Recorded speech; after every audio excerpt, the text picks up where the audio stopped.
जय श्री कृष्ण। आप सभी को माघ मास मौनी अमावस्या की ढेरों शुभकामनाएं।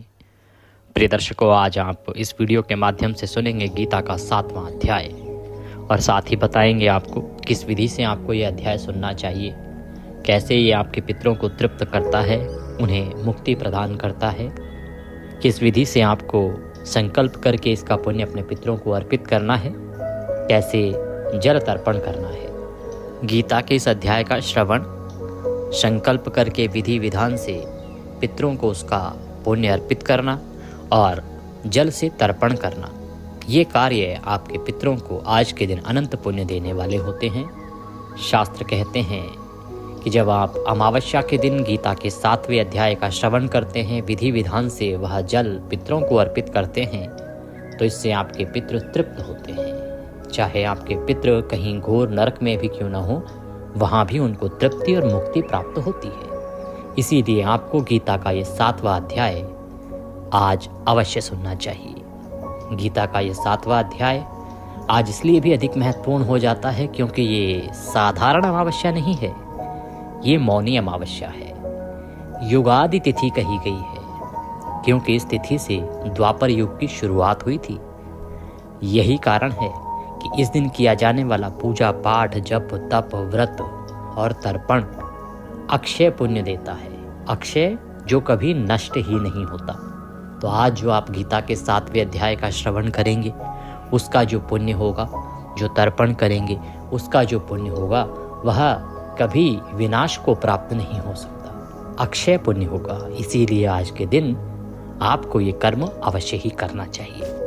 पहले आपको बताएंगे कि लोटे में क्या क्या सामग्री रखनी है, कैसे आपको बैठना है। फिर गीता का 7वां अध्याय सुनाएंगे। फिर आपको बताएंगे कि विधि क्या है, किस विधि से संकल्प करके उसका पुण्य पितरों को अर्पित करना है, और फिर आपको जल तर्पण कराएंगे। आरंभ करें उससे पहले आपसे निवेदन है कि ये श्रीमद् भागवत गीता के 7वें अध्याय का वीडियो है, तो कृपया वीडियो को एक बार लाइक अवश्य कर दीजिएगा। परमेश्वर वासुदेव की कृपा प्राप्त करने के लिए भगवान कृष्ण की कृपा से आपके पितरों को गोलोक धाम प्राप्त हो, इसके लिए कमेंट बॉक्स में अवश्य लिखिए जय श्री कृष्ण, जय पितृदेव। आपके पितृ प्रसन्न होंगे, तृप्त होंगे और आपके संकटों का नाश करेंगे। आप देख रहे हैं देवभूमि ज्योतिष संस्थान का प्रतिष्ठित यूट्यूब चैनल देवभूमि धार्मिक। हम यहाँ पर सभी व्रत और त्योहारों की सही शास्त्रीय जानकारी प्रदान करते हैं। ज्योतिष शास्त्र और पंचांग के आधार पर हम आपको बताते हैं कि कौन सी तिथि कब है, व्रत आदि कब करना है, क्या विधि है, क्या नियम है और क्या गलती नहीं करनी है। यदि आप सभी व्रत और त्योहारों की सही शास्त्रीय जानकारी पाते रहना चाहते हैं तो कृपया चैनल को सब्सक्राइब कीजिए और बेल आइकन को प्रेस कीजिए। जब आप सब्सक्राइब का बटन दबाएंगे तो वहाँ एक घंटी का निशान बना हुआ आएगा, उसको अवश्य दबाइएगा, तभी आपको हमारे सारे वीडियो प्राप्त होंगे, अन्यथा आपसे जानकारी छूट जाएगी। प्रिय दर्शकों, अब आप हमारे साथ व्हाट्सएप के माध्यम से भी जुड़ सकते हैं। अगर आप हमारे साथ व्हाट्सएप ग्रुप पर जुड़ते हैं तो उसका लाभ ये होगा कि सारी जानकारी सीधे मोबाइल पर आती रहेगी। साथ ही हम कुछ ऐसी जानकारियां भी देते हैं जो उस दिन के व्रत त्योहार से संबंधित होती हैं कि आज आपको ये करना है, ये नहीं करना है, और वीडियो तो भेजते ही हैं। तो आपको सभी जानकारियाँ समय से सीधे मोबाइल पर प्राप्त होती रहेंगी, कोई तिथि आदि आपसे छूटेगी नहीं और आप भी अपने प्रश्न तुरंत पूछ पाएंगे। तो यदि आप हमारे साथ व्हाट्सएप ग्रुप पर जुड़ना चाहते हैं तो कृपया जो वीडियो के अंत में एक नंबर आएगा 900 से, जिस पर आप दक्षिणा भेजते हैं, उसी नंबर पर व्हाट्सएप अपना नाम लिखिए और कहिए कि आपके नंबर को ग्रुप में ऐड कर दिया जाए। तो हम आपको ग्रुप में ऐड करेंगे, वहाँ आपको सारी वीडियो प्राप्त होते रहेंगे। साथ ही अगर आप चाहें व्यक्तिगत तौर पर आपको प्राप्त होती रहे जानकारी, तो सीधे आपके मोबाइल पर भी सभी वीडियो के लिंक और अन्य जानकारियाँ आपको मिलती रहेंगी। जुड़ने के लिए 900 से जो नंबर है उस पर व्हाट्सएप मैसेज लिखिएगा। आइए अब हम पाठ की ओर आगे बढ़ते हैं, क्योंकि ये YouTube पर सुना जाने वाला सबसे महत्वपूर्ण पाठ है। श्राद्ध पक्ष 2025 में हमारे चैनल पर हमारे द्वारा जो सुनाया गया गीता का 7वां अध्याय है, ये सबसे अधिक सुने गए वीडियो में से एक था। तो आइए लाभ लेते हैं, आरंभ करते हैं। सबसे पहले आपको अमावस्या के दिन सूर्योदय से पहले उठना चाहिए। उठने के बाद स्नान आदि करके स्वच्छ वस्त्र धारण कीजिए। एक विशेष बात आपको बताऊं कि जो मौनी अमावस्या है ना, इस पर पितृतर्पण सूर्योदय से पहले किया जाए तो बहुत प्रभावी है। ऐसा पद्म पुराण में वर्णन आता है, मैंने आपको विस्तृत वीडियो में भी बताया था। बाकी सभी दिनों पर पितृतर्पण सूर्योदय के बाद होता है, परंतु मौनी अमावस्या पर इसे सूर्योदय से पहले अधिक पुण्यदायी कहा गया है। तो यदि संभव है तो सूर्योदय से पहले कीजिएगा, अन्यथा आप सायंकाल से पहले पहले भी इसको कर सकते हैं। तो स्नान आदि से निवृत्त होकर एक लोटा लीजिए, तांबे का या पीतल का, उसमें पहले थोड़ा सा गंगा जल भरिए, फिर शुद्ध जल भरिए, कम से कम 1 पत्ता तुलसी का डालिए, कुशा है तो कुशा डालिए और थोड़े से काले तिल डालिए। ये सारी सामग्री उसमें डालनी है। लोटे को अपने सामने रखिए, आसन लगाइए और दक्षिण दिशा की ओर मुख करके बैठ जाइए। इस समय लोटा आपके सामने रखा होगा, एक बार उसमें देखिए और फिर गीता के 7वें अध्याय का श्रवण कीजिए या पढ़िए। तो आइए अब हम गीता का 7वां अध्याय सुनते हैं। आप लोटा सामने रख लीजिए सामग्री डाल के और आसन लगा के बैठ जाइए, और पाठ के बाद आपको बताएंगे कि कैसे इसका पुण्य पितरों को अर्पित करना है। संकल्प करवाएंगे आपका और फिर तर्पण करवाएंगे। बोले कृष्ण भगवान की जय। अथ श्रीमद्भागवत गीता 7वां अध्याय प्रारंभः। श्री भगवान उवाच। भगवान बोले, हे पार्थ, अनन्य प्रेम से मुझ में आसक्त चित्त तथा अनन्य भाव से मेरे परायण होकर योग में लगा हुआ तू जिस प्रकार से संपूर्ण विभूति, बल, ऐश्वर्य आदि गुणों से युक्त सबके आत्मरूप मुझको संशय रहित जानेगा, उसको सुन कि हे पार्थ, तुम्हारे मेरे प्रति जो प्रेम है वह अनन्य है। तुम मुझ पर जो विश्वास करते हो वह भी अगाढ़ है। हे अर्जुन, आज मैं जो तुम्हें बताने जा रहा हूं उसको जानने के बाद और सुनने के बाद मैं ही सृष्टि का करता हूँ, धरता हूँ, पालन करता हूँ, मैं ही सर्वस्व हूँ, इसमें कोई संशय नहीं रह जाएगा।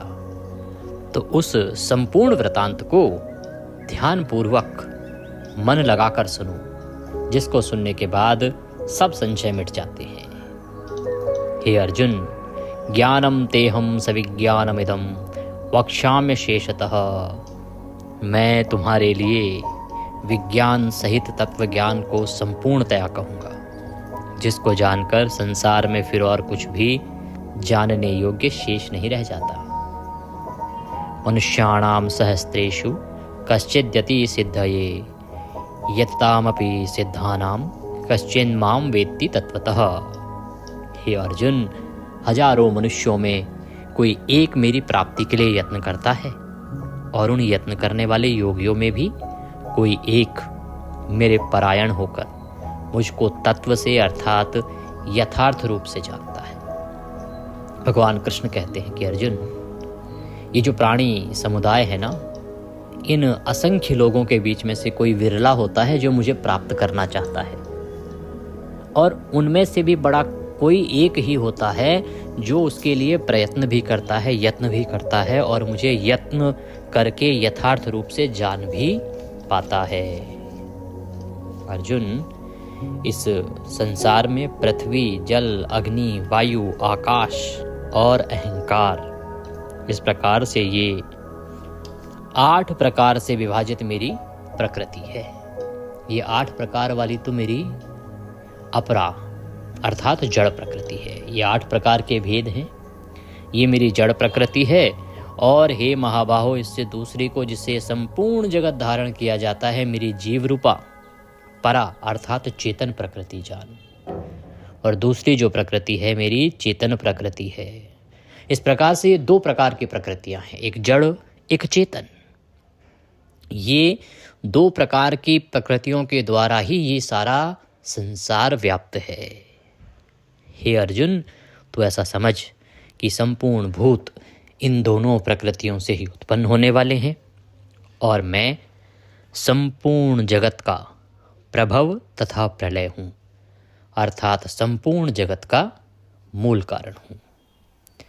कि ये जो जगत है, ये जो प्राणी समुदाय है, या ये कहें कि ये त्रिलोकी जो है पूरी, ये इन 2 प्रकार की प्रकृतियों से ही उत्पन्न हुई है। इन दो प्रकार की प्रकृतियों से ही बनी हुई है और मैं इस सारे संसार का प्रभव हूँ, प्रलय हूँ, अर्थात मैं ही इसका उत्पत्ति करता हूँ, मैं ही इसका पालन करता हूँ और मैं ही इसका संहार करता हूँ। अर्थात इस संपूर्ण जगत का जो मूल कारण है वो भगवान नारायण ही हैं। भगवान कहते हैं कि ये जो प्रकृति है ये मेरे द्वारा है और मेरे लिए ही है।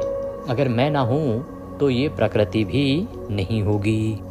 हे धनंजय, मुझसे भिन्न दूसरा कोई भी परम कारण नहीं है। यह संपूर्ण जगत सूत्र में सूत्र के मणियों के सदृश मुझ में गुथा हुआ है कि हे अर्जुन, इस सृष्टि के होने का मेरे सिवा कोई और कारण नहीं है। मेरे होने से ही ये सृष्टि है और मैं ना हूँ तो ये सृष्टि नहीं होगी। हे अर्जुन, मैं जल में रस हूँ, चंद्रमा और सूर्य में प्रकाश हूँ, संपूर्ण वेदों में ओंकार हूँ, आकाश में शब्द और पुरुषों में पुरुषत्व हूँ। भगवान कृष्ण कहते हैं कि मैं जल में रस हूँ, अर्थात जल में जो जीवन है ना, जो रस रूपी हैं, वो भगवान वासुदेव ही हैं। और चंद्रमा तथा सूर्य में जो प्रकाश है, जिसके द्वारा ये सारा संसार चमकता है, प्रकाशित होता है, वो प्रकाश भी भगवान नारायण ही हैं। और संपूर्ण वेदों में जिस ओंकार की बात होती है वो ओंकार भी भगवान वासुदेव ही हैं। आकाश में जो शब्द गुंजायमान हैं वो भी भगवान वासुदेव के कारण ही हैं। और पुरुषों में जो पुरुषत्व है उस पुरुषत्व का कारण भी भगवान वासुदेव ही है।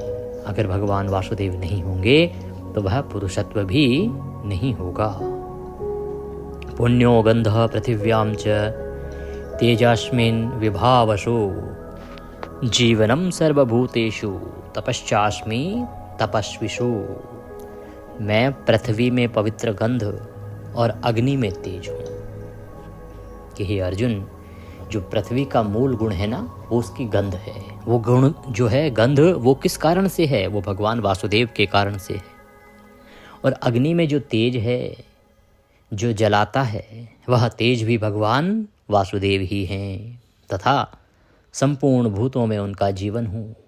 और जितने भी ये शरीर हैं, चाहे वो जीव जानवर हैं, पशु हैं, पक्षी हैं, चाहे मनुष्य, जितने भी शरीर हैं उन सब के भीतर जो जीवन है वो भगवान वासुदेव के ही कारण हैं। और तपस्वियों में तप हूँ। और भगवान कहते हैं कि जो तपस्वी लोग होते हैं उनमें जो तप होता है, जो शक्ति होती है, वो भी उनके ही कारण है। बलम बलवताम चा अहम काम राग विवर्जितम धर्मा विरुद्धो भूतेषु कामो अस्मि भरतश्भ। हे भरतश्रेष्ठ, मैं बलवानों का आसक्ति और कामनाओं से रहित बल अर्थात सामर्थ्य हूँ और सब भूतों में धर्म के अनुकूल अर्थात शास्त्र के अनुकूल काम हूँ। और भी जो सत्व गुण से होने वाले भाव हैं, जो रजोगुण से होने वाले भाव हैं तथा तमोगुण से होने वाले भाव हैं, उन सब को तुम मुझसे ही होने वाले हैं ऐसा जान। परंतु वास्तव में उनमें मैं और वे मुझ में नहीं हैं। कि हे अर्जुन, जो मनुष्य के भीतर सत्गुण, रजगुण और तमगुण से होने वाले जो भाव रहते हैं ना, वो मुझसे ही उत्पन्न होने वाले हैं। पर वास्तविकता ये है कि ना मैं उनमें हूँ और ना ही वो मुझ में हैं। गुणों के कार्य रूप सात्विक, राजस और तामस, इन तीनों प्रकार के भावों से यह सारा संसार प्राणी समुदाय मोहित हो रहा है। इसलिए इन तीनों गुणों से परे मुझ अविनाशी को नहीं जानता। कि हे अर्जुन, ये जो पूरा संसार है ना, ये इन तीन गुणों के द्वारा मोहित हो चुका है। कौन से तीन गुण? सत्व, रज और तामस। इन तीनों गुणों का पूरा प्रभाव इस मनुष्य समुदाय के ऊपर है। और क्योंकि इनका पर्दा, इन तीन गुणों का पर्दा मनुष्य के ऊपर पड़ा है, इसी कारण से ये मनुष्य मुझ अविनाशी को अर्थात भगवान को नहीं जानता। भगवान कहते हैं क्योंकि ये जो अलौकिक अर्थात अति अद्भुत त्रिगुणमयी मेरी माया है, ये बड़ी दुस्तर है। कि अर्जुन, ये तीन गुणों वाली जो मेरी माया है ना, ये बड़ी कठोर है। ये माया सबकी आंखों पर पर्दा डाल के रखती है, सबकी बुद्धि को हर लेती है। और बुद्धि को हर लेने के कारण कोई मनुष्य मुझे जान ही नहीं पाता, कोई मुझे समझ ही नहीं पाता, ये मनुष्य समझ ही नहीं पाता कि मैं अविनाशी हूँ, मैं जन्मता और मृत्यु को प्राप्त नहीं होता हूँ, क्योंकि इस माया का पर्दा उनकी बुद्धि पर पड़ा रहता है। परंतु जो इस माया से बाहर निकल जाते हैं वो मुझे भजते हैं, और जो मुझे भज लेते हैं वो इस माया से बाहर भी निकल जाते हैं और सारे संसार से तर जाते हैं। अर्थात उन्हीं की मुक्ति होती है कि ये जो 3 गुणों वाली माया है ये तो सबके ऊपर प्रभाव डालती है, पर जो मुझे भज लेता है उस पर इसका प्रभाव धीरे धीरे समाप्त हो जाता है, और जैसे ही इसका प्रभाव समाप्त हो जाता है उनकी बुद्धि से, तो वो इस संसार से पार हो जाते हैं। माया के द्वारा जिनका ज्ञान हारा जा चुका है, ऐसे आसुर स्वभाव को धारण किए हुए मनुष्यों में नीच दूषित कर्म करने वाले मूढ़ लोग मुझको नहीं भजते। कि हे अर्जुन, ये जो मेरी माया है ना, इसके द्वारा लोगों का ज्ञान हर लिया गया है। अब लोगों का ज्ञान हरण हो जाने के कारण लोगों का जो स्वभाव है इस मनुष्य का, वो असुरों जैसा हो गया है, दूषित हो गया है, और ये नीच कर्म करने लग गए हैं, दूषित कर्म करने लग गए हैं, मूर्ख हो गए हैं।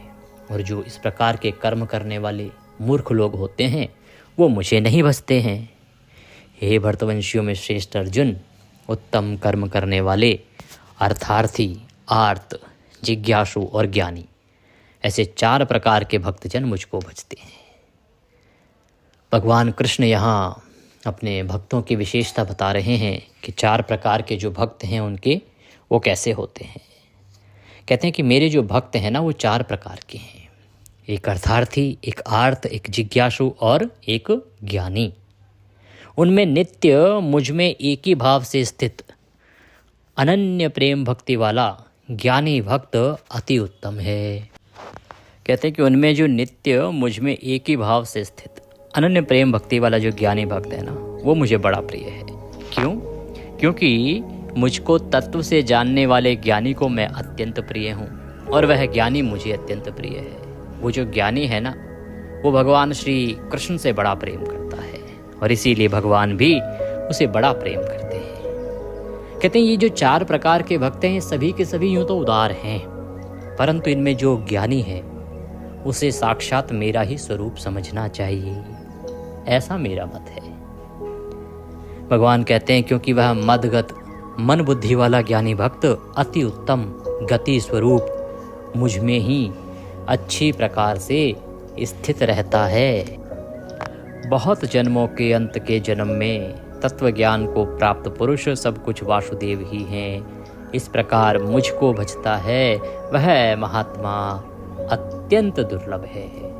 भगवान कृष्ण कहते हैं कि हे अर्जुन, ये जो जीवात्मा है ना, इसके हजारों जन्म होते हैं। हजारों जन्म लेने के बाद भी जो उसका अंत का जन्म होता है, तब तक भी अगर कोई जीवात्मा ये समझ जाए इतने जन्मों में भी कि सब कुछ करता धरता वासुदेव ही हैं, तो ऐसी जीवात्मा का मिलना बड़ा कठिन है, बड़ा ही दुर्लभ है ऐसी जीवात्मा मिलना। अर्थात बहुत कम जीवात्माएं हैं जो अपने चक्र में ये जान पाती हैं कि सब कुछ वासुदेव ही हैं। उन भोगों की कामना द्वारा जिनका ज्ञान हरा जा चुका है, वे लोग अपने स्वभाव से प्रेरित होकर उस नियम को धारण करके अन्य देवताओं को भजते हैं, अर्थात पूजते हैं। भगवान कृष्ण कहते हैं कि ये जो मनुष्य है इसका चित्त कामनाओं में लगा रहता है, और कामनाओं के द्वारा इसके ज्ञान का हरण हो गया है। ये सदा कामनाओं में डूबा रहता है। आज अगर आप देखें मनुष्य को, तो हर एक की कोई न कोई लालसा है। कामना, लालसा, इच्छा, ये एक ही बात है।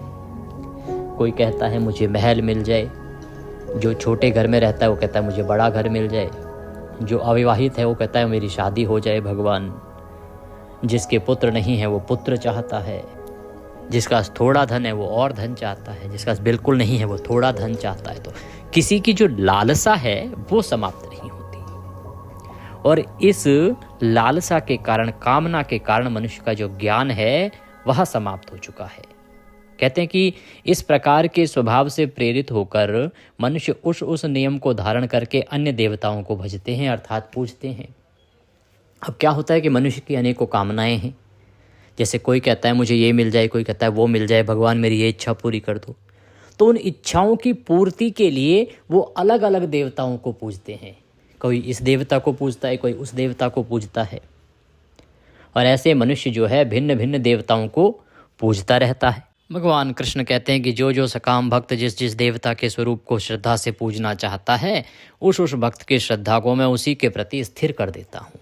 कि भाई जो मनुष्य जिस देवता को पूज रहा है ना, तो भगवान वासुदेव कुछ ऐसा करते हैं जिससे कि उसी के प्रति, उसी देवता के प्रति उस व्यक्ति की श्रद्धा और बढ़ जाती है। भगवान क्या करते हैं ये समझें, उससे पहले ये समझना आवश्यक है कि भक्ति दो प्रकार की है। एक है सकाम भक्ति, एक है निष्काम भक्ति। सकाम भक्ति जो आजकल हो रही है, निष्काम भक्ति ना के बराबर। निष्काम भक्ति के विषय में भगवान कृष्ण कह रहे हैं कि होनी चाहिए, और हो क्या रही है? सकाम भक्ति। सकाम भक्ति का अभिप्राय है अपनी किसी कामना की पूर्ति के लिए भक्ति करना। भगवान इतने का प्रसाद चढ़ा दूंगा, ये काम करवा दो। भगवान पास करवा दो, बच्चे कहते हैं पास करवा दो, इतने का प्रसाद चढ़ाऊंगा। कोई कहता है इंटरव्यू में पास करा दो, यहाँ आके दर्शन करने आऊँगा। कोई कहता है इतनी परिक्रमा करूँगा, ये काम बनवा दो।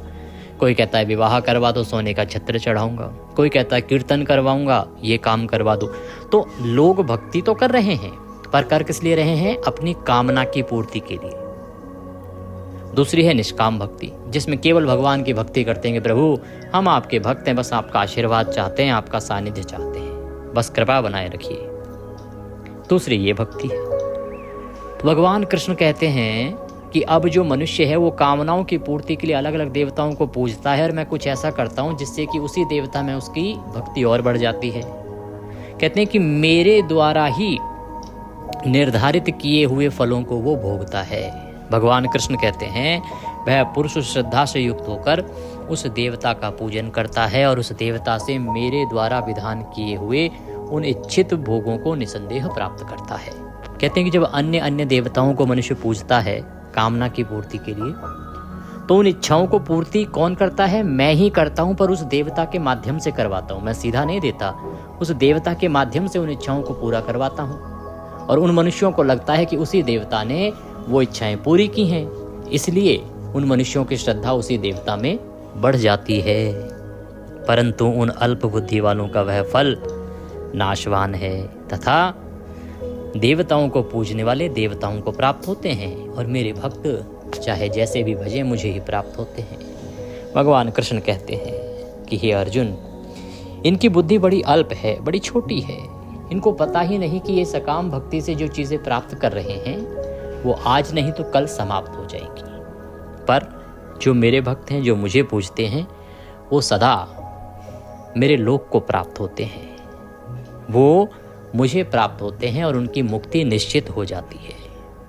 बुद्धिहीन पुरुष मेरे अनुत्तम अविनाशी परम भाव को न जानते हुए मन इंद्रियों से परे मुझे सच्चिदानंदन घन परमात्मा को मनुष्य की भांति जन्म कर व्यक्ति भाव को प्राप्त हुआ मानते हैं। कहते हैं कि हे अर्जुन, ये जो मनुष्य है ना, ये बुद्धि से हीन हो गया है। इसकी जो ज्ञानेंद्रियां हैं उनका हरण हो गया है, इसीलिए इनको पता ही नहीं है कि मैं जो सच्चिदानंदन घन परमात्मा हूँ, मैं जन्म के फिर पैदा नहीं होता, परंतु ये मनुष्य मुझे भी जन्म के मृत्यु को प्राप्त होने वाला मानता है। कहते हैं अपनी योग माया से छिपा हुआ मैं सबके प्रत्यक्ष नहीं होता, इसीलिए यह अज्ञानी जन समुदाय मुझे जन्म रहित अविनाशी को नहीं जानता, अर्थात मुझको जन्मने मरने वाला समझता है। कि हे अर्जुन, जो मेरी योग माया है ना, इसके द्वारा मैं सदा छुपा रहता हूँ। मनुष्य को पता ही नहीं होता कि मैं ही सृष्टि को चला रहा हूँ, और यही कारण है कि ये मुझे जन्मने और मरने वाला समझते हैं। इन मनुष्यों को लगता है कि मैं भी जन्म लेता हूँ और फिर मृत्यु को प्राप्त हो जाता हूँ। हे अर्जुन, पूर्व में व्यतीत हुए और वर्तमान में स्थित तथा आगे होने वाले सब भूतों को मैं जानता हूँ, परंतु मुझको कोई भी श्रद्धा भक्ति रहित पुरुष नहीं जानता। कहते हैं कि जो पीछे हो चुका है और जो भविष्य में होने वाला है, ये सब मैं जानता हूँ, पर मुझे वही जान पाता है जो भक्ति में डूबा हो, जो श्रद्धावान हो, जिसमें श्रद्धा है, जो सद्कर्म करता है, वही मुझे जान पाता है।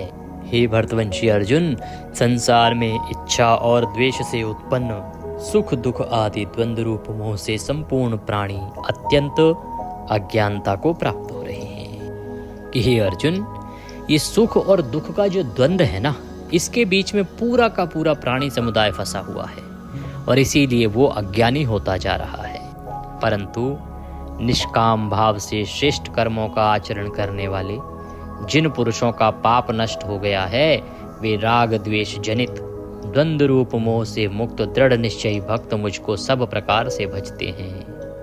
कहते हैं परंतु जो निष्काम भाव से भक्ति करते हैं ना, जो श्रेष्ठ कर्मों का, अच्छे कर्मों का आचरण करते हैं, तो निष्काम भक्ति और अच्छे कर्मों के आचरण से उनका जो पाप है ना, वो नष्ट हो जाता है। और जब पाप नष्ट हो जाता है तो वे राग द्वेष जनित जो द्वंद्व रूप मोह है, उससे वो निश्चय ही मुक्त हो जाते हैं। और ऐसे ही भक्त मुझे भजते हैं, अर्थात भगवान वासुदेव को भजते हैं। कहते हैं जो मेरे शरण होकर जरा और मरण से छूटने के लिए यत्न करते हैं, वे पुरुष उस ब्रह्म को, संपूर्ण आध्यात्म को, संपूर्ण कर्म को जानते हैं कि जो मेरे शरण में आ जाता है, जो मुझे प्राप्त करना चाहता है, जो मेरी भक्ति करता है, वह निश्चित इस संसार से मुक्त होना चाहता है। और वही मनुष्य संपूर्ण आध्यात्म को और संपूर्ण कर्म को भी जानता है कि कैसे उसे मुक्त होना है। कहते हैं जो पुरुष अधिभूत और अधिदैव के सहित तथा अधियज्ञ के सहित मुझे अंत काल में भी जानते हैं, वे युक्ति चित्त वाले पुरुष मुझे जानते हैं, अर्थात प्राप्त हो जाते हैं। कहते हैं कि जो संपूर्ण अध्यात्म को समझ लेते हैं और जो अंत समय में भी यदि मेरी शरण में आ जाते हैं और मुझे भज लेते हैं, तो मैं उनका भी उद्धार कर देता हूँ, वो भी मेरे धाम को प्राप्त कर लेते हैं, अर्थात मुक्त हो जाते हैं। तो 7वें अध्याय में भगवान वासुदेव का एक सीधा संदेश है कि मनुष्य को निष्काम भक्ति करनी चाहिए, सकाम भक्ति से बाहर निकलना चाहिए। आज के समय आप देखेंगे भक्ति तो बहुत कर रहे हैं लोग, पहले इतनी भक्ति नहीं होती थी, बड़े कम लोग दिखते थे। आज देखिए गाय को चारा खिलाने वाले कितने हैं, मंदिरों में लाइनें लगी हुई हैं, यात्राओं पर जाने वाले, ट्रेनों में कहीं टिकट नहीं मिलता, पर फिर भी ये जो भक्त हैं सब सकाम भक्ति में लगे हैं। निष्काम भक्ति की ओर बढ़िए तो मनुष्य का कल्याण होगा। यही इस गीता के 7वें अध्याय का मूल मंत्र है। ओम तत्सति। श्रीमद्भागवत गीता उपनिषत्सु श्री ब्रह्म विद्यायाम योग शास्त्रे श्री कृष्ण अर्जुन संवादे ज्ञान विज्ञान योगो नाम 7वां अध्याय संपूर्णः। बोले कृष्ण भगवान की जय। अब लोटे को दोनों हाथों में उठा लीजिए, भगवान का ध्यान कीजिए और निवेदन कीजिए कि हे भगवान विष्णु, मैंने ये जो गीता का 7वां अध्याय सुना है, इससे जो भी पुण्य प्राप्त होता है वो संपूर्ण पुण्य मैं अपने पितरों को अर्पित करता हूँ। आप सभी पितरों के निमित्त बोल सकते हैं या किसी एक पितर के निमित्त बोलना है तो उनका नाम या जो भी संबंध आपसे है वह बोलते हुए निवेदन कीजिए कि मैं इनको इसका संपूर्ण पुण्य अर्पित करता हूँ, ये उन्हें प्राप्त हो और इससे वो तृप्त हो, मुक्त हो। इसके बाद इस जल से तर्पण करेंगे। तो एक बड़ा पात्र ले लीजिए, बर्तन ले लीजिए कोई, उल्टे हाथ में लोटे को पकड़िए, सीधे हाथ में अंगूठा और उंगली के बीच का जो क्षेत्र है पितृ तीर्थ कहते हैं इसको, यहाँ से जल को छोड़ते हुए दूसरे पात्र में छोड़ेंगे तर्पण करते हुए और मंत्र बोलेंगे ओम ह्रीं श्रीं क्लीं स्वधा देवे स्वाहा, ओम ह्रीं श्रीं क्लीं स्वधा देवे स्वाहा। इस प्रकार से आपने तर्पण करना है। और फिर ये जल आज क्योंकि मौनी अमावस्या रविवारी है इसलिए पीपल पर नहीं दिया जाएगा, ये जल आप किसी अन्य वृक्ष में दीजिएगा। ध्यान दीजिएगा तुलसी में, बिल्व पत्र में नहीं देना है, बाकी किसी भी घर पे कोई गमला आदि है उसमें भी डाल सकते हैं और ऐसे स्थान पे डालिए जहाँ पर ये पैरों में ना आए। अपने पितरों से निवेदन कीजिए तर्पण करके कि हे मेरे पितरों, मैंने गीता के 7वें अध्याय का पुण्य आपको अर्पित किया है और ये तर्पण जल मैं आपको अर्पित कर रहा हूँ, इसे स्वीकार कीजिए, तृप्त होइए, तृप्त होइए, तृप्त होइए और मेरा कल्याण कीजिए, मेरे संकटों का नाश कीजिए। इस प्रकार से तर्पण करके, नमस्कार करके आपका कार्य पूर्ण होता है। ये आपने अवश्य करना है अमावस्या पर, मौनी अमावस्या पर तो आपको करना ही करना है, ध्यान दीजिएगा। वैसे ये कार्य आपको प्रत्येक एकादशी, अमावस्या, पूर्णिमा और संक्रांति पर करना चाहिए। इसके बाद संभव है तो ब्राह्मण को भोजन आदि कराइए, दान दक्षिणा दीजिए। ये सब पितरों के निमित्त होगा। यदि आप पाठ के निमित्त हमारे लिए कोई दक्षिणा आदि भेजना चाहते हैं तो आपकी स्क्रीन पर नंबर आ रहा होगा 900 से, उस पर भेज सकते हैं, या जो QR कोड उसके साथ में दिया है उसको स्कैन करके भी सीधा हमारे बैंक खाते में भेज सकते हैं। कुछ और पूछना चाहें, कहना चाहें तो कमेंट बॉक्स में लिख के पूछ लीजिएगा, या व्हाट्सएप के माध्यम से भी आप जुड़ सकते हैं। भगवान कृष्ण सबका कल्याण करें। हरे कृष्ण।